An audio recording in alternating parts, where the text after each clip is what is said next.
ભારતીય વિદેશ મંત્રાલયે ન્યૂઝની ઝાટકણી કાઢી કહ્યું, બાંગ્લાદેશમાં હિન્દુઓની ક્રૂરતાપૂર્વક હત્યાને અવગણી ન શકીએ. વચગાળાની સરકારમાં હિંસાની 2900 ઘટનાઓ બની. રાજનીતિક હિંસા કહીને બચી નહીં શકે. રાજસ્થાનમાં છેલ્લા 7 વર્ષમાં ગેરકાયદેસર ખનન, પરિવહન અને સંગ્રહના ગુના હેઠળ કુલ 7173 એફઆઈઆર નોંધાઈ. એકલા અરવલ્લી પટ્ટામાં 4000થી વધુ કેસ. 7 વર્ષમાં કુલ 637.16 કરોડનો માતબર દંડ વસૂલાયો. મદ્રાસ હાઈકોર્ટનું કેન્દ્ર સરકારને સૂચન. કહ્યું, ઓસ્ટ્રેલિયાની જેમ ભારતમાં પણ 16 વર્ષથી ઓછી ઉંમરના લોકો માટે સોશિયલ મીડિયા પર પ્રતિબંધ મૂકવામાં આવે. કોર્ટે કહ્યું કે આ અંગે ગંભીરતાથી વિચાર કરવો જોઈએ.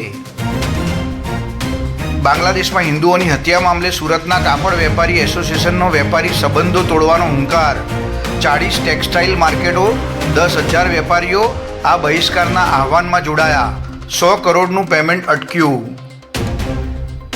વીર બાળ દિવસે છોટાઉદેપુરમાં શાળાઓને તાળા. શીખ ગુરુ ગોવિંદ સિંહના 2 પુત્રોના બલિદાનને યાદ કરવાને બદલે તહેવારોનું ખોટું બહાનું આગળ ધરીને શાળાઓ બંધ રાખતા લોકોમાં રોષ. શિક્ષકો મિની વેકેશનની મોજમાં. હેરી બ્રુક સૌથી ઓછા સમયમાં 3000 ટેસ્ટ રન પૂરા કરનાર પ્રથમ બેટ્સમેન બન્યો. ફક્ત 3468 બોલમાં આ સિદ્ધિ હાંસલ કરી. અગાઉ આ રેકોર્ડ ભૂતપૂર્વ ઓસ્ટ્રેલિયન ખેલાડી એડમ ગિલક્રિસ્ટના નામે હતો.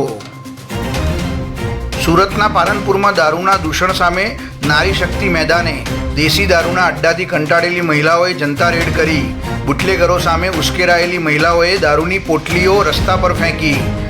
પાલ પોલીસ સામે સ્થાનિકોનો ઉગ્ર વિરોધ. ઉન્નાવ રેપ કેસના આરોપી સગીરને જામીન મળતા એનએસયુઆઈ દ્વારા ચાંદોડિયામાં ઉગ્ર વિરોધ. અમદાવાદ પોલીસે એનએસયુઆઈના કાર્યકર્તાઓની ટીંગાટોળી કરી અટકાયત કરી. પોલીસ સાથે ઝપાઝપી થતા કાર્યકર બેભાન. બ્યુરો રિપોર્ટ, દિવ્ય બ્રહ્માસ્ત્ર ન્યૂઝ.